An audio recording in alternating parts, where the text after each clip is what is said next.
Hello students, in this video we'll learn application of Kirchhoff's law. Kirchhoff's law already ನೀವು theory ಒಳಗೆ ಕಲ್ತಿರ್ತೀರಿ. ಈಗ ಆ Kirchhoff's law ನಾವು complicated circuits ಗೆ ಯಾವ ತರ ಅಪ್ಲೈ ಮಾಡಬೇಕು. So we'll learn about application of the Kirchhoff's law, one of the important technique, important method to solve the circuits, right? Okay. ಈಗ ನೋಡ್ರಿ ಈ application of Kirchhoff's law ಅದರೊಳಗೆ ನಮಗೆ ಎರಡು ಅದಾವ್ರಿ, Kirchhoff's current law ಮತ್ತು Kirchhoff's voltage law. First we'll see about KCL, Kirchhoff's current law ಯಾವ ತರ ಅಪ್ಲೈ ಮಾಡಬೇಕು ನೋಡೋಣ.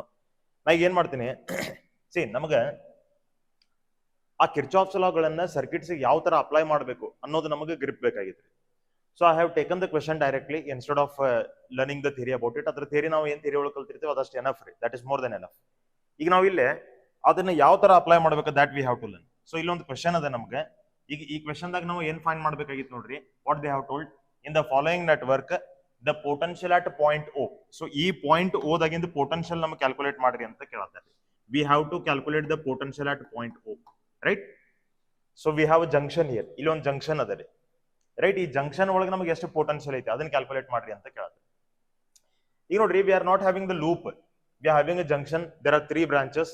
ಆಮೇಲೆ ನೋಡ್ರಿ ಈ 3 ಬ್ರಾಂಚಸ್ ಅದ ಎಂಡ್ ಒಳಗೆ ಎ ಪಾಯಿಂಟ್ ಒಳಗೆ ನಮಗೆ ಎಷ್ಟು ಪೊಟೆನ್ಶಿಯಲ್ ಅದ 8 ವೋಲ್ಟ್, ಬಿ ಪಾಯಿಂಟ್ ಒಳಗೆ ನಮಗೆ ಎಷ್ಟು ಪೊಟೆನ್ಶಿಯಲ್ ಅದ 4 ವೋಲ್ಟ್, ಸಿ ಪಾಯಿಂಟ್ ಒಳಗೆ ಎಷ್ಟು ಪೊಟೆನ್ಶಿಯಲ್ ಅದ 2 volt, which is the highest potential point here A, right? So ಈಗ ಈ ಸರ್ಕ್ಯೂಟ್ ಒಳಗೆ ನಾವು ಮೊದಲು ಕರೆಂಟ್ ದ ಡೈರೆಕ್ಷನ್ಸ್ ಮಾರ್ಕ್ ಮಾಡ್ಕೋಬೇಕು. We have to mark the direction of currents, right? Current ಯಾವಾಗೂ ಹೈಯರ್ ಪೊಟೆನ್ಶಿಯಲ್ ರೀಸನ್ ದಿಂದ ಲೋವರ್ ಪೊಟೆನ್ಶಿಯಲ್ ರೀಸನ್ ಗೆ flow ಆಗ್ತಿರ್ತದೆ. ಸೊ ಹೈಯರ್ ಪೊಟೆನ್ಶಿಯಲ್ ಯಾವ್ದ್ರಿ? 3 ಪಾಯಿಂಟ್ಸ್ ಒಳಗೆ ಹೈಯರ್ ಪೊಟೆನ್ಶಿಯಲ್ ಯಾವ್ದ್ರಿ? A is the higher potential ರೀ. So ಇಲ್ಲೇ ನಮಗೆ ಕರೆಂಟ್ ಈ ಡೈರೆಕ್ಷನ್ ದಾಗ ನಮಗೆ ಎಂಟರ್ ಆಗಬೇಕು. The current will enter from this region. So A ದಿಂದ ಸಿ, ಎ ದಿಂದ ಬಿ ನಮಗೆ ಕರೆಂಟ್ ಫ್ಲೋ ಆಗ್ತಿರ್ಬೇಕು. ಯಾಕಂದ್ರೆ ಎ ಗೆ ಕಂಪೇರ್ ಮಾಡಿದ್ರೆ ಇವೆರಡೂ ನಮಗೆ ಲೋ ಪೊಟೆನ್ಶಿಯಲ್ಸ್ ಅದಾವ್ರಿ. So from A to B also, from A to C also the current will be flowing. Clear? So ಈಗ ನಮಗೆ ಐ ಕರೆಂಟ್ ಎಲ್ಲಿಗೆ ಫ್ಲೋ ಆಗ್ಬೇಕು ಅಂದ್ರೆ from A to point O ನಮಗೆ ಫ್ಲೋ ಆಗ್ಬೇಕು. ಆಮೇಲೆ ಈ ಐ ಕರೆಂಟ್ ನಮಗೆ 2 ಪಾರ್ಟ್ಸ್ ಆಗಿ ಸ್ಪ್ಲಿಟ್ ಆಗ್ಬೇಕ್ರಿ. After coming to the junction O it will split up into 2 parts. 2 part ದಾಗ ನಮಗೆ ಸ್ಪ್ಲಿಟ್ ಆಗ್ತದ್ರಿ, right? I will call this current as I1 and this current as I2. ಈ current ಅನ್ನ I2 ಅಂತ ಕರೀತೀವಿ. So finally I current ನಮಗೆ 2 part ದಾಗ split ಆಯ್ತಾ, I1 ಮತ್ತು I2 ಅಂತ ಹೇಳಿ. ಕರೆಕ್ಟ್ ಅದರಿ? ಓಕೆ, ಈಗ ನೆಕ್ಸ್ಟ್ ನೋಡ್ರಿ, ಈಗ ನಾವು ಪೊಟೆನ್ಶಿಯಲ್ಸ್ ನೋಡ್ರಿ, ನಾ ಪ್ರತಿ ಪಾಯಿಂಟ್ ಹೇಳ್ಕೊತ ಹೋಗ್ತೀನಿ. Potential at A will be greater than potential at O. A ದ ಪೊಟೆನ್ಶಿಯಲ್ ಓಕ್ಕಿಂತ ಜಾಸ್ತಿ. ಅದಕ್ಕೆ ನಮಗೆ ಯಾಕೆ ಜಾಸ್ತಿ ಅಂತ ನಾವು ತಗೊಂಡು, ಯಾಕಂದ್ರೆ ಕರೆಂಟ್ ನಮಗೆ ಈ ಡೈರೆಕ್ಷನ್ ದಾಗ ಫ್ಲೋ ಆಗುತ್ತದೆ. ಕರೆಂಟ್ ಯಾವಾಗೂ ಹೈ ಪೊಟೆನ್ಶಿಯಲ್ ದಿಂದ ಲೋ ಪೊಟೆನ್ಶಿಯಲ್ ಫ್ಲೋ ಆಗ್ತದೆ. So A has greater potential than O. ಇನ್ನು ಈ ಬ್ರಾಂಚ್ ದಾಗ ಕರೆಂಟ್ ನೋಡ್ರಿ, I1 is flowing from O to B ಅಂದ್ಮೇಲೆ ಪೊಟೆನ್ಶಿಯಲ್ ಯಾವ ತರದ್ ಹೆಚ್ಚಾಯ್ತ್ರಿ? ಓ ದ ಪೊಟೆನ್ಶಿಯಲ್ ಜಾಸ್ತಿ, ಬಿ ದ ಪೊಟೆನ್ಶಿಯಲ್ ಕಡಿಮೆ. ಈ ಬ್ರಾಂಚ್ ಒಳಗ್ರಿ current is flowing from O to C ಅಂದ್ಮೇಲೆ ಪೊಟೆನ್ಶಿಯಲ್ ಓದ್ ಹೆಚ್ಚಾಯ್ತೆ, ಸಿ ದ ನಮಗೆ ಕಡಿಮೆ ಆಯ್ತು. So greater potential is O, lower potential is C, right? ಈ ತರ ನಾವು ಪೊಟೆನ್ಶಿಯಲ್ಸ್ ಬಗ್ಗೆ ತಿಳ್ಕೊಬೇಕು. ನೆಕ್ಸ್ಟ್ ನೋಡ್ರಿ, ಕ್ಯಾಜುವಲಿ ನಾವು ಕರೆಂಟ್ ಅಂದ್ರೆ ಏನಂತ ಬರಿತೀವಿ? By Ohm's law we know that current means it is given as potential difference divided by resistance. Potential difference divided by resistance, correct? Okay, ಈಗ ನೋಡ್ರಿ ಈ ಫಾರ್ಮುಲಾ ಯೂಸ್ ಮಾಡ್ಕೊಂಡು ನಾವೇ ಕರೆಂಟ್ ಬರಿಬೇಕಾಗ್ತದೆ. ಫಸ್ಟ್ ಏನ್ ಮಾಡ್ರಿ, you apply KCL for this junction. Junction ಅದ ಅಂದ್ಮೇಲೆ ಅಲ್ಲಿ KCL ಅಪ್ಲೈ ಮಾಡ್ರಿ, ರೈಟ್? ಸೊ KCL ಅಂತಂದ್ರೆ ನಮ್ಗೆ ಏನ್ ಹೇಳ್ತದ್ರಿ? ಅದು total incoming current is equal to outgoing current. So ಈ ಜಂಕ್ಷನ್ ಓಗ್ ಇನ್ಕಮಿಂಗ್ ಕರೆಂಟ್ ಯಾವ್ದ್ರಿ? Capital I is the incoming current. Outgoing currents ಯಾವ್ರಿ? I1 and I2 are the outgoing currents. So ಇದನ್ನ ಏನಂತ ಬರಿಬಹುದು? By KCL what I can write it as? I can write it as I is equal to I1 plus I2 ಅಂತ ನಾ ಬರಿಬಹುದು. I is equal to I1 plus I2. What is I? I is potential difference divided by resistance. So ಈಗ I ಅಂತ ಏನ್ current ಅದ ಅದು ನಮ್ಗೆ ಯಾವ ಬ್ರಾಂಚ್ ಒಳಗದ್ರಿ? AO ಬ್ರಾಂಚ್ ಒಳಗದ, ರೈಟ್? ಸೊ ನೀವು AO branch potential difference, AO branch ದಾಗಿಂದ ರೆಸಿಸ್ಟೆನ್ಸ್ ನೀವು ತಗೋಬೇಕಲ್ಲ. ಸೊ ಎ ದ ಪೊಟೆನ್ಶಿಯಲ್ 8 ಅದ, ಓ ದ ಪೊಟೆನ್ಶಿಯಲ್ ನಮ್ಗೆ ಎಷ್ಟದರಿ? V ಅಂತ ಹೇಳಿ ನಾವು ತಗೊಂಡಿದೀವಿ, correct? So I have to write it like this, 8 minus V divided by 2 ಅಂತ ನಾ ಬರಿಬೇಕು. ನೋಡ್ರಿ, ಪೊಟೆನ್ಶಿಯಲ್ ಡಿಫರೆನ್ಸ್ ಅಂತಂದ್ರೆ ಹೈಯರ್ ಪೊಟೆನ್ಶಿಯಲ್ ಪಾಯಿಂಟ್ ಯಾವ್ದ್ರಿ? ಎ. ಲೋವರ್ ಪೊಟೆನ್ಶಿಯಲ್ ಪಾಯಿಂಟ್ ಯಾವ್ದ್ರಿ? O. So potential at A minus potential at O divided by the resistance. Potential at A is 8 and here the potential is V, so divided by 2 ಅಂತ ನಾ ತಗೊಂಡೆ. ಅದೇ ತರ I1 ಬರಿಬೇಕಾದ್ರೆ ನೋಡ್ರಿ, higher potential is O, lower potential is B, so V minus 4 divided by the resistance 4. ಅದೇ ತರ I2 ಬರಿಬೇಕಾದ್ರೆ V minus 2 divided by how much? 2, right? Like this we have to write. So I1 ಅಂತಂದ್ರೆ ನಾ ಬರಿತೀನಿ, I1 ದ value ನಮಗದೆ V minus 4. ನೋಡ್ರಿ, higher potential minus lower potential ರೇ. higher potential is O, lower potential is 4. Yaka because current is flowing like this. Current yavago higher potential to lower potential flow ಆಗ್ತದ್ರಿ. Okay, divided by resistance ಎಷ್ಟದರಿ 4 plus I2 ಬರಿಬೇಕಾದ್ರೆ ನೋಡ್ರಿ V ಅಂದ್ರೆ potential at O minus potential at C divided by the resistance in this branch, that is 2. Right? In ಇದ್ರೊಳಗೆ unknown quantity V ಒಂದದ್ರಿ. So solve ಮಾಡ್ಕೊಂಡ್ರೆ ನಮಗೆ V ಬರಬೇಕು. Correct? So ಇದು simplify ಮಾಡ್ಕೊರಿ. ಇದು ನಿಮಗೆ ಬರ್ತದೆ 8 minus V divided by 2 is equal to, if I cross multiply I will get it like this, 2V minus 8 plus 4V minus 8 divided by 8 ಇಷ್ಟು ನಮಗೆ ಬರ್ತದ್ರಿ. ಕರೆಕ್ಟ್ ಅದರಿ? ಸೊ ಇಲ್ಲಿ ನಾ 2 1 2 4 ಕ್ಯಾನ್ಸಲ್ ಮಾಡ್ಕೋತೀನಿ. ಸೊ 4 ಈ ಕಡೆ ನಂಗೆ ಮಲ್ಟಿಪ್ಲೈ ಆದ್ರೆ ಇದು 4 into 8 will be 32, 4 into V will be 4V, ಈ ಕಡೆ ನಮಗೆ 2V plus 4V ಅಂದ್ರೆ ಎಷ್ಟು ಆಯ್ತ್ರಿ 6V. ಕರೆಕ್ಟ್? minus 8 ಎಷ್ಟು ಆಗ್ತದ್ರಿ minus 16 ಆಗ್ತದ್ರಿ. ಕ್ಲಿಯರ್ ಅದರಿ? Okay, take this minus 4V on that side and 16 on this side, you will get it as 32 plus 16 is equal to 6V plus 4V ಅಂತಂದ್ರೆ ನಮಗೆ ಎಷ್ಟು ಬಂತ 10V ಬಂತ. ಕರೆಕ್ಟ್? ಇದು V ಆ ಕಡೆ ಹೋದ್ರೆ ಪ್ಲಸ್ ಆಯ್ತು. So this I will get it as 48 is equal to 10V. So V is equal to ನಮಗೆ ಬರ್ತದೆ 48 divided by 10 means it will be equal to 4.8 volts. This much will be the potential at point O. Correct? So point O ಒಳಗೆ ನಮಗೆ potential ಬಂತ 4.8 volts. Then which option is correct? Option number 4 is correct. This is how we have to apply Kirchhoff's current law. ಈ ತರ ನಾವು apply ಮಾಡಬೇಕು, ಈ ತರ currents ಗಳನ್ನ ನಾವು ಬರ್ಕೋಬೇಕು. ಕ್ಲಿಯರ್ ಅದರಿ? So will see one more question related to this. ನೋಡ್ರಿ, ಜೈ ಮೇನ್ಸ್ ಒಳಗೆ ಅಪಿಯರ್ ಆಗಿದ್ದ ಕ್ವೆಶ್ಚನ್ ಅದರಿ. ಸೊ ಇಲ್ಲೂ ನಮಗೆ ಇಲ್ಲೊಂದು ಜಂಕ್ಷನ್ ಅದ, ಈ ಜಂಕ್ಷನ್ ನಾವು KCL ಇಲ್ಲಿ ಅಪ್ಲೈ ಮಾಡ್ಬೇಕು. ಮೊದಲು ಪೊಟೆನ್ಶಿಯಲ್ಸ್ ನೋಡ್ಕೋರಿ. ಈಗ ನಮಗೆ ಅವ್ರು ಏನ್ ಕೇಳಿದಾರೆ question, when the switch S is in the circuit shown is closed, then the value of the current will be. So ಈ ಸ್ವಿಚ್ S ಕ್ಲೋಸ್ ಮಾಡ್ಕೊಂಡಿದ್ದು ಕೂಡಲೇ, ಈ S ಸ್ವಿಚ್ ಕ್ಲೋಸ್ ಮಾಡ್ಕೊಂಡಿದ್ದು ಕೂಡಲೇ I current ಇಲ್ಲದ ನೋಡ್ರಿ, ಈ ಕರೆಂಟ್ ಎಷ್ಟದ ಅಂತ ಕೇಳ್ತಾರ. How much will be that current? ಈಗ ನೀವು ಈ ಸರ್ಕ್ಯೂಟ್ ಡಯಾಗ್ರಾಮ್ ನೋಡ್ರಿ, ಈ ಸರ್ಕ್ಯೂಟ್ ಒಳಗೆ ನಮಗೆ ಇನ್ನ ಎರಡು ಕರೆಂಟ್ ತೋರಿಸಿದಾರ್ರಿ, I1 ಅಂತೇಳಿ ಒಂದು, I2 ಅಂತೇಳಿ ಒಂದು. ಕರೆಕ್ಟ್? I1 ದ ಡೈರೆಕ್ಷನ್ ಚೆಕ್ ಮಾಡ್ರಿ, from where to where it is from A to C. A ದಿಂದ C ಅದರಿ I1 ದ ಕರೆಂಟ್ ಫ್ಲೋ ಡೈರೆಕ್ಷನ್. ಎಸನು? So what is the meaning of this? A is higher potential, C is lower potential. Correct ಅದರಿ? ಆಮೇಲೆ I2 ದ direction ನೋಡ್ರಿ, it is flowing from B to C. So what is the meaning of this? B is higher potential, C is lower potential. That's why these currents, both the currents are flowing towards C. Next ಏನ್ ಆಗಬೇಕು? These both currents will come to point C, they will get added and they have to flow in the direction of S. ಅಂದ್ರೆ ಈ ಕಡೆ ನಮಗೆ ಅದು flow ಆಗಬೇಕು. So ಇಲ್ಲೇ ನಾ ಕಿರ್ಚಾಫ್ಸ್ ಕರೆಂಟ್ ಲಾ ಅಪ್ಲೈ ಮಾಡ್ಕೊಂಡ್ರೆ ನಂಗೆ ಏನ್ ಬರ್ಬೇಕ್ರಿ? I is equal to I1 plus I2 ಅಂತ ಬರ್ಬೇಕ್ರಿ. Incoming currents ಯಾವ್ರಿ? ಈ ಜಂಕ್ಷನ್ ಇನ್ಕಮಿಂಗ್ ಕರೆಂಟ್ಸ್ ಯಾವ? I1 is incoming, I2 is incoming and I is outgoing current. Right? That's why we are writing like this. ಈ ತರ ನಾವು ಬರುತ್ತೆ. So ನಮಗೆ ಏನ್ ಕೇಳತ್ತಾರ್ರಿ? Value of current ಕೇಳತ್ತಾರ ಅವ್ರು. ಸೊ ನಿಮಗೆ ಇಲ್ಲಿ ಈ I ಅನ್ನೋ ಕರೆಂಟ್ ಅಂದ್ರೆ ಈ ಬ್ರಾಂಚ್ ದಾಗಿಂದ ಕರೆಂಟ್ ನಿಮಗೆ ಬೇಕಾಗಿತ್ರಿ. You want the current in this branch. If you want the current in this branch, you should know what is the potential at this point. ಈ ಪಾಯಿಂಟ್ ದಾಗ ಎಷ್ಟು ಪೊಟೆನ್ಶಿಯಲ್ ಅದ ಅದನ್ನ ನಾವು ಮೊದಲು ಕ್ಯಾಲ್ಕುಲೇಟ್ ಮಾಡ್ಕೋಬೇಕು. ಸೊ ದಟ್ ನಮಗೆ potential difference divided by resistance ಅಂದ್ರೆ ಕರೆಂಟ್ ಬರ್ತದ್ರಿ. ಎಸನು? Potential difference divided by resistance. So ನಮಗೆ ಪಾಯಿಂಟ್ ಸಿ ಒಳಗಿಂದ ಮೊದಲು ಪೊಟೆನ್ಶಿಯಲ್ ಫೈಂಡ್ ಮಾಡಬೇಕು, ಆಮೇಲೆ ನಮಗೆ ಕರೆಂಟ್ ಆಟೋಮೆಟಿಕಲಿ ಬರ್ತದ್ರಿ.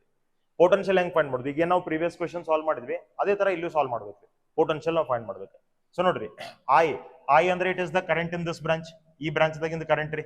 ಸೊ ಸಿ ಪಾಯಿಂಟ್ ಒಳಗೆ ನಮಗೆ ವೋಲ್ಟೇಜ್ ಎಷ್ಟದ್ರಿ? V. ಈ ಪಾಯಿಂಟ್ ಒಳಗೆ ವೋಲ್ಟೇಜ್ ಎಷ್ಟದ್ರಿ? 0. ಇದು ಅರ್ಥಿಂಗ್ ಸಿಂಬಲ್ ರೀ. ಅರ್ಥಿಂಗ್ ಅಂದ್ರೆ ಯಾವಾಗೂ ಪೊಟೆನ್ಶಿಯಲ್ 0 ಇರ್ತದ್ರಿ. Right? So I can write it as V minus 0 divided by resistance in that branch, that is 2, equal to I1 ಅಂದ್ರೆ ಯಾವ ಬ್ರಾಂಚ್ ದಾಗಿಂದ ಕರೆಂಟ್ ರೀ? This branch. ಕರೆಕ್ಟ್? ಸೊ ಇಲ್ಲೇ ನಮಗೆ ಕರೆಂಟ್ ಯಾವ ಕಡೆ ಫ್ಲೋ ಆಗತ್ತದ್ರಿ? From A to C. So higher potential ಯಾವ್ದು? A. ಎಷ್ಟದ್ರಿ ಪೊಟೆನ್ಶಿಯಲ್ ಹತ್ರದ? 20 ಮೈನಸ್ ಲೋವರ್ ಪೊಟೆನ್ಶಿಯಲ್ C, ಅದರದ್ದು ಪೊಟೆನ್ಶಿಯಲ್ ಎಷ್ಟದ? V ಡಿವೈಡೆಡ್ ಬೈ ಇದರ ರೆಸಿಸ್ಟೆನ್ಸ್ ಎಷ್ಟ್ರಿ? 2. ಕರೆಕ್ಟ್? ಸಿಮಿಲರ್ಲಿ I2 ಹೇಳ್ರಿ, I2 ಎಷ್ಟಾಗ್ಬೇಕು ನೋಡ್ರಿ? I2 ವಿಚಾರ ಮಾಡಿ ನೋಡ್ರಿ, higher potential minus lower potential divided by resistance in that branch. So higher potential ಯಾವುದು? B. Lower potential ಯಾವುದು? C. So 10 minus V. ಇದು ನಮಗೆ ಬರ್ತದೆ 10 minus V divided by resistance ಎಷ್ಟದರಿ? 4 ಅಂತ ಹೇಳಿದ್ರಿ. ಕರೆಕ್ಟ್? ಓಕೆ, ಈಗ ನೆಕ್ಸ್ಟ್ ನೋಡ್ರಿ, ಇದನ್ನ ನಾವು ಸಿಂಪ್ಲಿಫೈ ಮಾಡ್ಕೊಂಡ್ರೆ ನಮಗೆ ಬಂತ V divided by 2 equal to, cross multiply ಮಾಡ್ಕೋರಿ, 4 into 20 will be 80 minus 4V plus 2 into 10 will be 20 minus 2V divided by 8. Correct? ನಮಗೆ ಎಷ್ಟು ಬರ್ತದ್ರಿ? ಓಕೆ ನೆಕ್ಸ್ಟ್ ಇದು 2 1 ಇದು 2 4 ಹೋಯ್ತಾ 4 ಈ ಕಡೆ ಬಂತಪ್ಪ ಅಂತಂದ್ರೆ ನಮಗೆ ಇದು 4v ಆಗ್ತದ್ರಿ right so this will B 4v equal to ಇಲ್ಲೇ 80 plus 20 this will be 100 80 plus 20 100 minus 4 minus 2 this will be minus 6v right ಈ minus 6v ನಾ ಈ ಕಡೆ ತಗೊಂಡ್ರೆ ಇದು ನಮಗೆ 10v ಆಗ್ತದ್ರಿ 10v is equal to 100 then how much will be v will be equal to 10 volts ಅಂದ್ರೆ potential at c ನಮಗೆ ಎಷ್ಟು ಬಂತ what is the potential at c potential at c is 10 volt so ಇಲ್ಲಿ ನಮಗೆ potential ಅದ 10 volt ಅಂತ ನಮಗೆ ಅವ್ರು potential ಕೇಳಿಲ್ಲ ಕರೆಂಟ್ ಕೇಳಿದಾರ್ರಿ ರೈಟ್ ಸೊ ಈಗ ನಮಗೆ ಕರೆಂಟ್ ಬೇಕು ಯಾವುದು I ಕರೆಂಟ್ ಸೊ I ಅಂತಂದ್ರೆ ಇದನ್ನ ನಾವು ಏನಂತ ತಗೊಂಡಿದೀವಿ potential difference v divided by 2 ಅಂತ ತಗೊಂಡಿದೀವಿ ಸೊ ಈಗ ಅದರೊಳಗೆ ನಾವು substitute ಮಾಡ್ಕೋಬೇಕಷ್ಟ I is equal to v by 2 ನೋಡ್ರಿ the I current only we want so v minus 0 by 2 ಅಂದ್ರೆ ಒಂದೇ v by 2 so ನಾವು v by 2 ತಗೊಳತ್ತೇವೆ v ನಮಗೆ ಆಲ್ರೆಡಿ ಗೊತ್ತಾಗಿತ್ರಿ ಎಷ್ಟದರಿ v 10 divided by 2 ಹಂಗಾದ್ರೆ ನಮಗೆ ಎಷ್ಟು ಬಂತ್ರಿ ಕರೆಂಟ್ 5 ampere ನಮಗೆ ಕರೆಂಟ್ ಬಂತ್ರಿ correct so the current is 5 ampere which option is correct then option B will be correct okay next nodri we'll go to the concept now second Kirchhoff's law that is called Kirchhoff's voltage law one of the important law or technique to solve some more complicated circuits so equation ದಾಗ nodri the potential difference VA minus VB between the points A and B is given in figure so ಈ figure ದಾಗ ನಮಗೆ ಏನಿಲ್ಲ circuit ಕೊಟ್ಟಿದ್ದಾರೆ ಇದರದ potential difference ಕೇಳತಾರ್ರಿ A ಮತ್ತು B ನಡು ಇಲ್ಲೇ ಫಸ್ಟ್ ನೋಡ್ರಿ ಒಂದು ನಾವು ತಿಳ್ಕೊಬೇಕಿಲ್ಲೇ see I have to tell you this Kirchhoff's voltage law apply ಮಾಡ್ಕೋಬೇಕಾದ್ರೆ ನೀವೇನ್ ರೂಲ್ ಫಾಲೋ ಮಾಡ್ಕೊಂಡಿರ್ತೀರಿ ಅದ್ ಸ್ವಲ್ಪ ನೀವು ನೆನ್ಪು ಮಾಡ್ಕೋಬೇಕ ಈಗ ನಾ ಏನಿಲ್ಲ ರೂಲ್ ಫಾಲೋ ಮಾಡ್ಕೊಳ್ಳೋದಿನಿ ಅದನ್ನ ನಾನು ನಿಮಗೆ ಹೇಳ್ಬಿಡ್ತೀನಿ ಯಾಕಂದ್ರೆ ನಾ ಅದನ್ನ ರೂಲ್ ಇಲ್ಲಿ ಅಪ್ಲೈ ಮಾಡೋದಿದ್ರಿ the same rule I am going to apply here so first rule ಏನಂತಂದ್ರೆ ನಾವು IR ಪ್ರಾಡಕ್ಟ್ ತಗೋಬೇಕಾದ್ರೆ ಕರೆಂಟ್ ಇಂಟು ರೆಸಿಸ್ಟೆನ್ಸ್ ಪ್ರಾಡಕ್ಟ್ ನಾವು ತಗೋಬೇಕಾದ್ರೆ ನೋಡ್ರಿ if this is current this is resistance right so ಇಲ್ಲಿ ನಾನು ಎರಡು ಕೇಸಸ್ ತಗೋಬೇಕಾಗ್ತದೆ ಸೊ ನಾವು you listen if we are traversing in this direction this is one case if we are traversing in this direction this is one case we are traversing in this direction illu now we are traversing in this direction ee kade now traverse madadu so iga now IR product positive yavag tagobeka negative yavag tagobeka nodri the direction which we have considered or in which direction we are traveling ಆ direction ಮತ್ತು branch ಒಳಗೆ ಇರುವಂತ current direction ಎರಡೂ same ಇದ್ದಪ್ಪ ಅಂದ್ರೆ you take that IR product as negative if they are opposite you take that IR product as positive right so IR product ನಾವು negative ಯಾವಾಗ ತಗೊಂತೀವಿ direction of current and the direction of traversing ನಾವೇನ್ travel ಮಾಡತ್ತೀವಿ ಆ direction ಎರಡೂ same ಇದ್ರೆ negative opposite ಇದ್ರೆ positive ಇನ್ನು ಸೆಲ್ ದ EMF ಯಾವಾಗ ಪಾಸಿಟಿವ್ ತಗೋಬೇಕು ಯಾವಾಗ ನೆಗೆಟಿವ್ ತಗೋಬೇಕು see if the cells are like this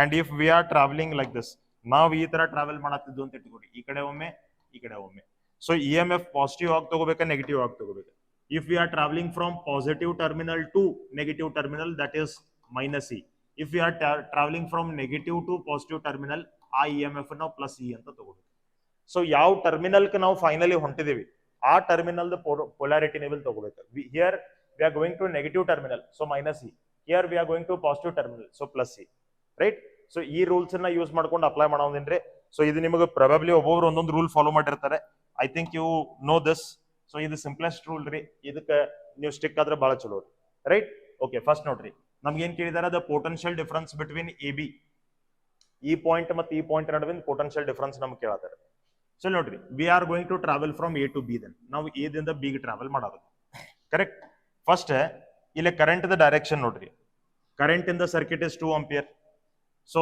ಈ ರೆಸಿಸ್ಟರ್ ಒಳಗೂ ನಮಗೆ ಕರೆಂಟ್ 2 ಆಂಪಿಯರ್ ಈ ರೆಸಿಸ್ಟರ್ ಒಳಗೂ ನಮಗೆ ಕರೆಂಟ್ 2 ಆಂಪಿಯರ್ ಸೇಮ್ ಕರೆಂಟ್ ನಮಗೆ ಫ್ಲೋ ಆಗೋದೈತ್ರಿ ರೈಟ್ ಸೊ ಈಗ ನಮಗೆ ಪೊಟೆನ್ಶಿಯಲ್ ಡಿಫರೆನ್ಸ್ ಕೇಳಿದಾರೆ A ಮತ್ತು B ನಡು ಇಲ್ಲಿ ನಮಗೆ A ಅದರಿ ಇಲ್ಲಿ ನಮಗೆ B ಅದರಿ ಈ ಎರಡು ಪಾಯಿಂಟ್ಸ್ ನಡುವಿನ ಪೊಟೆನ್ಶಿಯಲ್ ಡಿಫರೆನ್ಸ್ ನಮಗೆ ಕೇಳಿದಾರೆ ಸೊ ಪೊಟೆನ್ಶಿಯಲ್ ಡಿಫರೆನ್ಸ್ ಬರಿಬೇಕಾದ್ರೆ ಯು ಸ್ಟಾರ್ಟ್ ಫ್ರಮ್ A ದಿಂದ ಶುರು ಮಾಡ್ರಿ VA ಪ್ರತಿ ಪಾಯಿಂಟ್ ಅಥವಾ ಪ್ರತಿ ಎಲಿಮೆಂಟ್ ದ ಪೊಟೆನ್ಶಿಯಲ್ ನೀವು ಬರ್ಕೋತ ಹೋಗ್ಬೇಕು ಈಗ ಫಸ್ಟ್ ನಮಗೆ ಯಾವ ಎಲಿಮೆಂಟ್ ಬರ್ತದ್ರಿ ರೆಸಿಸ್ಟರ್ ಬರ್ತದ್ರಿ ಸೊ ಇದರದ ಪೊಟೆನ್ಶಿಯಲ್ ಅಥವಾ ಪೊಟೆನ್ಶಿಯಲ್ ಡಿಫರೆನ್ಸ್ ನೀವು ಬರಿಬೇಕಾದ್ರೆ I into R I is 2 ampere R is 2 ohm so ಇದರದ ಎಫೆಕ್ಟಿವ್ ನಮಗೆ ಎಷ್ಟು ಆಗ್ತದ್ರಿ 2 into 2 IR ಪ್ರಾಡಕ್ಟ್ ನಮಗೆ ಎಷ್ಟು ಆಗ್ತದೆ 4 ಇದು ಪಾಸಿಟಿವ್ ನೆಗೆಟಿವ್ ಕರೆಂಟ್ ನೋಡ್ರಿ ಕರೆಂಟ್ ದ ಡೈರೆಕ್ಷನ್ ಮತ್ತು ನಾವು ತಗೊಂಡಿರೋ ಡೈರೆಕ್ಷನ್ ಎರಡೂ ಸೇಮ್ ಅದಾವ so minus come for cell ನಾವು ಸೆಲ್ ಒಳಗೆ ನಾವು ಯಾವ ಕಡೆಯಿಂದ ಯಾವ ಕಡೆ ಪಾಸ್ ಮಾಡತ್ತೀವಿ negative positive to negative terminal ಹೊಂಟಿದ್ವಿ ಟೂ ನೆಗೆಟಿವ್ ಹೊಂಟಿದ್ವು ಅಂದ್ರೆ ನಾವು ಮೈನಸ್ ತಗೋಬೇಕ್ರಿ ಎಷ್ಟು ಅದ್ರಿ ಅದ್ರದ್ದು ಪೊಟೆನ್ಶಿಯಲ್ ಡಿಫರೆನ್ಸ್ ರೀ 3 ವೋಲ್ಟ್ಸ್ ಅದು ರೈಟ್ ಇನ್ ನೆಕ್ಸ್ಟ್ ಈ ರೆಸಿಸ್ಟರ್ ಒಳಗೆ ಎಷ್ಟು ಕರೆಂಟ್ ಇರ್ತದ್ರಿ same current has to flow ಇದ 2 ಆಂಪಿಯರ್ ಅಲ್ಲೂ ಫ್ಲೋ ಆಗ್ಬೇಕ್ರಿ ಡೈರೆಕ್ಷನ್ಸ್ ನೋಡ್ರಿ directions are same so minus 2 into 1 ಇದು ನಮಗೆ 2 ಆಯ್ತ್ರಿ ಈಕ್ವಲ್ ಟು ಲಾಸ್ಟ್ ಪಾಯಿಂಟ್ ಇದು ಪೊಟೆನ್ಶಿಯಲ್ ಬರೀರಿ ವಿ ಬಿ ಅಂತ ಹೇಳಿ correct so like this we have to write in V A ಅಂದ್ರೆ ಇದು ಎಷ್ಟಾಗ್ತದೆ ನೋಡ್ರಿ -4 -3 -7 -7 -2 will be -9 equal to VB then VA minus VB will be equal to how much 9 volt ಎಷ್ಟು potential difference ನಮಗೆ ಬರ್ತದ್ರಿ ಯಾವ ಆಪ್ಷನ್ ಕರೆಕ್ಟ್ ಐತ್ರಿ ಹಂಗಾರೆ option number 4 is the right thing clear okay we'll see one more question ಮತ್ತೊಂದು question ನೋಡ್ರಿ so ಈ circuit ಒಳಗೆ ನೋಡ್ರಿ ನಮಗೆ ಮತ್ತೆ ಏನ್ ಕೇಳಿದಾರೆ potential difference between A and B in the following figure ಇಲ್ಲಿ ನೋಡ್ರಿ ಒಂದು ನೀವು ಲಕ್ಷ್ಯ ಕೊಡ್ಬೇಕಾಗಿದ್ದು ಏನಂದ್ರೆ ನಮಗೆ ಇಲ್ಲಿ ಕರೆಂಟ್ ದ ಡೈರೆಕ್ಷನ್ಸ್ 3 ಅದಾವ ಆದ್ರೆ ಒಂದ ಕರೆಂಟ್ ನಮಗೆ ಮ್ಯಾಗ್ನಿಟ್ಯೂಡ್ ಕೊಟ್ಟಿದ್ದಾರೆ ಸಿ ಇದು ಫಸ್ಟ್ ಕರೆಂಟ್ ಎಷ್ಟು ಅಂಪಿಯರ್ ಅದ 2 ಆಂಪಿಯರ್ ಇಲ್ಲಿ ಒಂದು ಕರೆಂಟ್ ನಮಗೆ ತೋರಿಸಿದಾರ್ರಿ ಯಾವ ಸೆಲ್ ಅದ ಇಲ್ಲಿ ಏನ್ ಸೆಲ್ ಅದಲ್ಲ ಈ 12 ವೋಲ್ಟ್ ಅದ ಸೆಲ್ ಅದ ಕರೆಂಟ್ ನಮಗೆ ತೋರಿಸಿದಾರೆ ಇಲ್ಲಿ ಒಂದು ಕರೆಂಟ್ ನಮಗೆ ತೋರಿಸಿದಾರ್ರಿ 4 ವೋಲ್ಟ್ ಸೆಲ್ ಅದ ಕರೆಂಟ್ ತೋರಿಸಿದಾರೆ but don't bother about these currents which are not having the magnitude given ಯಾವ ಕರೆಂಟ್ ಇಲ್ಲಿ ಡೈರೆಕ್ಷನ್ ತೋರಿಸಿದಾರಲ್ಲ ಅವ್ರದ ಮ್ಯಾಗ್ನಿಟ್ಯೂಡ್ ಅವ್ರು ಕೊಟ್ಟಿಲ್ಲ ಅಂದ್ಮೇಲೆ ಆ ಕರೆಂಟ್ ಬಗ್ಗೆ ತಲೆ ಕೆಡಿಸ್ಕೊಳಕ್ ಹೋಗ್ಬೇಡ್ರಿ consider the current which whose magnitude is known ಯಾವ ತರದ ಮ್ಯಾಗ್ನಿಟ್ಯೂಡ್ ಕೊಟ್ಟಿದ್ದಾರೆ ಆ ಕರೆಂಟ್ ನೀವು ಯೂಸ್ ಮಾಡ್ಕೊಳ್ಳಿ ರೈಟ್ ಸೊ ಈಗ ನೀವು ಎಂಟೈರ್ ಸರ್ಕ್ಯೂಟ್ ಒಳಗೆ ಒಂದ್ ಇಲ್ಲಿ ತಿಳ್ಕೊಬೇಕ ಇದೇನು 2 ಆಂಪಿಯರ್ ಕರೆಂಟ್ ಅದ the 2 ampere is current is passing through this also the 2 ampere current is passing through this also the 2 ampere current is passing through this also ಎಲ್ಲಾ resistors ಒಳಗೆ ನಮಗೆ 2 ಆಂಪಿಯರ್ ಕರೆಂಟ್ ಪಾಸ್ ಆಗತ್ತೈತಿ ಈ direction ಒಳಗೆ right ಇವೇನ್ directions ನಮಗೆ ಕೊಟ್ಟಿದ್ದಾರೆ ಇವತ್ತನ್ನ just ನಮಗೆ confuse ಮಾಡಕ್ ಕೊಟ್ಟಿದ್ದಾರೆ ನಮಗೆ ಮಿಸ್ಲೀಡ್ ಮಾಡ್ಲಿಕ್ಕೆ ಕೊಟ್ಟಿದ್ದಾರೆ so you don't consider those things ಯಾವ ಕರೆಂಟ್ ಮ್ಯಾಗ್ನಿಟ್ಯೂಡ್ ಕೊಟ್ಟಿದ್ದಾರೆ ಅದನ್ನ ಮಾತ್ರ ಕನ್ಸಿಡರ್ ಮಾಡ್ರಿ ರೈಟ್ ಸೊ ಮೆಥಡ್ ನಿಮಗೆ ಆಲ್ರೆಡಿ ನೆನಪದ ಅಂತ ನಾನು ಅನ್ಕೋತೀನಿ ಯಾಕಂದ್ರೆ ಈ ಪ್ರೀವಿಯಸ್ ಎಕ್ಸಾಂಪಲ್ ಏನೈತಿ ಅದೇ ಮೆಥಡ್ ನ ಇಲ್ಲಿ ಯೂಸ್ ಮಾಡೋದು okay from where to where we have to travel from A to B ಯಾಕಂದ್ರೆ ನಮಗೆ potential between A and B ಕೇಳಿದ್ದಾರೆ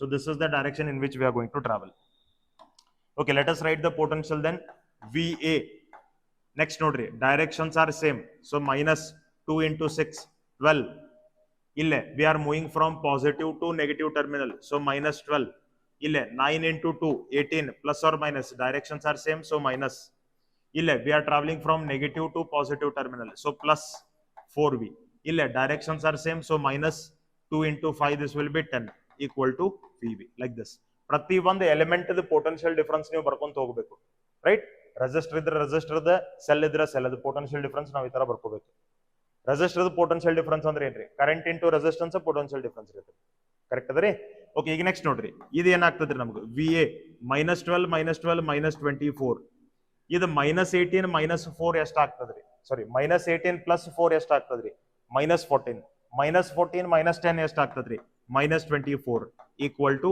VB ಅಂತ ನಮಗೆ ಬಂತು -24 ಎಷ್ಟು ಆಗ್ತದ್ರಿ it will be -48 so -48 equal to VB next VA minus VB equal to 48 ಆ ಕಡೆ ತಗೊಳ್ರಿ ಇದು ನಿಮಗೆ 48 volts ಬರ್ತದ್ರಿ this much will be the potential difference between A and B right so which option is correct option number 4 is correct this is how we have to apply we'll see one more question so ಇಲ್ಲಿ ನೋಡ್ರಿ we have to again find out the potential difference between A and B point A ನಮಗೆ ಇಲ್ಲದ್ರಿ here is the point A right point B ನಮಗೆ ಇಲ್ಲದ್ರಿ ಈ ಎರಡು points ನಡುವಿನ potential difference ನಾವು find ಮಾಡಬೇಕು so ಈ ತರ ಸರ್ಕ್ಯೂಟ್ಸ್ ಬಂದಾಗ ನಿಮಗೆ ಅವರು ಯಾವುದೇ ಎರಡು ಪಾಯಿಂಟ್ಸ್ ನಡುವಿನ ಪೊಟೆನ್ಶಿಯಲ್ ಡಿಫರೆನ್ಸ್ ಕೇಳಬಹುದು in between A B in between A C in between A D anything they can ask very first thing what we have to do is we have to put the current in all the branches ಎಲ್ಲಾ branches ಒಳಗೆ ನೀವು current ನ ಹಾಕೋಬೇಕು ಮೊದಲು ಅದರ direction ಅದರ magnitude ಅನ್ನು ಹಾಕೋಬೇಕು ಆಮೇಲೆ ನೀವು ಆ KVL ಈಕ್ವೇಷನ್ ನಾವು ಬರಲಿಕ್ಕೆ ಶುರು ಮಾಡಬೇಕು ಸೊ ಇಲ್ಲಿ ನೋಡ್ರಿ in this branch 2 ampere current is flowing in this branch 1 ampere current is flowing so ಈ ಜಂಕ್ಷನ್ ಇಲ್ಲಿ ಏನ್ ಜಂಕ್ಷನ್ ಅದಲ್ಲ ಈ ಜಂಕ್ಷನ್ ನಮಗೆ 2 ampere is also incoming 1 ampere is also incoming ಹಾಗಾದ್ರೆ ಇವು ಎರಡು ಆಡ್ ಆಗಿ ನಮಗೆ ಈ ಕಡೆ ಫ್ಲೋ ಆಗಬೇಕ್ರಿ how much should that be current 2 + 1 ಅಂದ್ರೆ ಇದು ನಮಗೆ 3 ampere ಕರೆಂಟ್ ಬಂತು ಕರೆಕ್ಟ್ ಅದರಿ ನೆಕ್ಸ್ಟ್ ಈಗ 3 ampere ಕರೆಂಟ್ ಈ ಜಂಕ್ಷನ್ ಬರ್ರಿ ಈ ಜಂಕ್ಷನ್ ಬಂದಾಗ 3 ampere current is also incoming 2 ampere current is also incoming so ಎರಡು ಕರೆಂಟ್ಸ್ ನಮಗೆ ಇನ್ಕಮಿಂಗ್ ಅದಾವ್ರಿ ಸೊ ಔಟ್ಗೋಯಿಂಗ್ ಕರೆಂಟ್ ನಮಗೆ ಎಷ್ಟು ಆಗ್ತದ್ರಿ outgoing current will B 3 + 2 is equal to 5 ampere current ನಮಗೆ ಬರ್ತದೆ ಸೊ ನಮಗೆ ಎಲ್ಲಾ ಬ್ರಾಂಚ್ ಅದ ಕರೆಂಟ್ ಬಂದ್ರಿ ಸೊ ಫಸ್ಟ್ ಕರೆಂಟ್ಸ್ ಈ ತರ ಹಾಕೊಳ್ರಿ ಆಮೇಲೆ ಟ್ರಾವೆಲಿಂಗ್ ಡೈರೆಕ್ಷನ್ ನಮ್ದು ಇದು ಫಿಕ್ಸ್ ಅದ ರೀ ಫ್ರಮ್ ಎ ಟು ಬಿ ಅಂತ ಹೇಳಿ ನಾವು ಟ್ರಾವೆಲ್ ಮಾಡೋದು we are going to travel from A to B right ನಾವು go on writing the potential difference of each element start from A ದಿಂದ ಸ್ಟಾರ್ಟ್ ಮಾಡ್ರಿ ವಿ ಎ ಇತರದ ಪೊಟೆನ್ಶಿಯಲ್ ಡಿಫರೆನ್ಸ್ ನೋಡ್ರಿ directions are same ಅದಕ್ಕೆ ನಮಗೆ minus 2 into 5 10 here ಈ cell potential difference ಎಷ್ಟಾಗ್ತದೆ we are moving from negative terminal to positive terminal 2 positive ಹೊಂಟಿದ್ದು ಅಂದ್ರೆ ಪ್ಲಸ್ 2 ನೆಕ್ಸ್ಟ್ ಇಲ್ಲೇ ನೋಡ್ರಿ directions are same so direction same ಇದ್ರೆ ಏನ್ರಿ minus 4 into 3 12 next here we are travelling from positive to negative terminal so minus 3 next here the directions are same direction same ಅದಾವ ಅದಕ್ಕೆ minus 5 into 5 25 equal to last point ದಾಗಿಂದ potential ರೀ V B like this we have to write just check ಮಾಡಿ ನೋಡ್ರಿ ಒಂದ್ಸರಿ ನೀವು video pause ಮಾಡಿ ನೀವು ಒಮ್ಮೆ ಇಕ್ವೇಶನ್ಸ್ ಬರೀರಿ ಆನಂತರ ಸಿಂಪ್ಲಿಫೈ ಮಾಡ್ಕೊಂಡು ನೋಡ್ರಿ ಈ ಇಕ್ವೇಶನ್ ನಿಮಗೆ ಕರೆಕ್ಟ್ ಆಗಿ ಬರ್ಲಿಕ್ಕೆ ಬಂತ ಮುಗಿದೋಯ್ತ್ರಿ ಇದ್ರೊಳಗೆ ಬೇರೆ ಏನೂ ಇಲ್ಲ ಅಂತ ಪರಿ ಟಫ್ ಏನೂ ಇಲ್ರಿ ರೈಟ್ ಓಕೆ ಈಗ ನೆಕ್ಸ್ಟ್ ನೋಡ್ರಿ ವಿ ಎ ಹಿಯರ್ ಸಿ +2 -12 ಅಂದ್ರೆ ಇದು -10 ಆಯ್ತ್ರಿ -10 ಅಂದ್ರೆ ಇದು ನಮಗೆ -20 ಆಯ್ತ್ರಿ ಇದು -3 -25 ಅಂದ್ರೆ -28 ಆಯ್ತ್ರಿ equal to V B correct so ಇದು ನಮಗೆ ಎಷ್ಟು ಆಗ್ತದ್ರಿ ವಿ ಎ -20 -28 ಅಂದ್ರೆ ನಮಗೆ ಎಷ್ಟು ಆಯ್ತ್ರಿ -48 ಈಕ್ವಲ್ ಟು ವಿ ಬಿ ಬಂತ್ರಿ I want potential difference between A and B so V A minus V B is equal to ನಮಗೆ ಬಂತ 48 volts this much will be the potential difference between a and b right this is how we have to apply Kirchhoff's current law as well as Kirchhoff's voltage law easy ಅದರಿ ನೀವು ಒಂದ್ಸರಿ ಅದನ್ನ correct ಆಗಿ ತಿಳ್ಕೊಂಡು ಮತ್ತೊಮ್ಮೆ ಅವತ್ತನ್ನು solve ಮಾಡಿದ್ರೆ ಅವತ್ತು ನೀವು ಅದೇ ನಿಮಗೆ ಏನ್ ಕಾನ್ಸೆಪ್ಟ್ ಅರ್ಥ ಆಗಿರ್ತೈತೆ ಅದನ್ನ ಅಪ್ಲೈ ಮಾಡಿ ನೀವು ಸಾಲ್ವ್ ಮಾಡಿದ್ರೆ ನಿಮಗೆ ಈಸಿಲಿ ಆನ್ಸರ್ ಬರ್ತಾವ್ರಿ right so that is all about application of Kirchhoff's laws ಒಮ್ಮೆ ನಾ ಏನೇನ್ ಕ್ವೆಶನ್ಸ್ ಗಳನ್ನ ಇಲ್ಲಿ ಸಾಲ್ವ್ ಮಾಡಿದೀನಿ ಅವ ಸಿಚುವೇಶನ್ಸ್ ನೀವು ಬುಕ್ ನಾಗ ಒಂದ್ ಕಡೆ ಬರ್ಕೊಡ್ರಿ ನೀವು ಕಾನ್ಸೆಪ್ಟ್ ಅನ್ನ ಅಪ್ಲೈ ಮಾಡಿ ಅದನ್ನ ಆನ್ಸರ್ ಗೆ ನೀವು ಸಾಲ್ವ್ ಮಾಡ್ಲಿಕ್ಕೆ ಟ್ರೈ ಮಾಡ್ರಿ 100% you will get to know ನಿಮ್ಗೆ ಅದು ಗ್ರಿಪ್ ಬರ್ತದ್ರಿ right for further more videos and further more concepts keep watching the channel thank you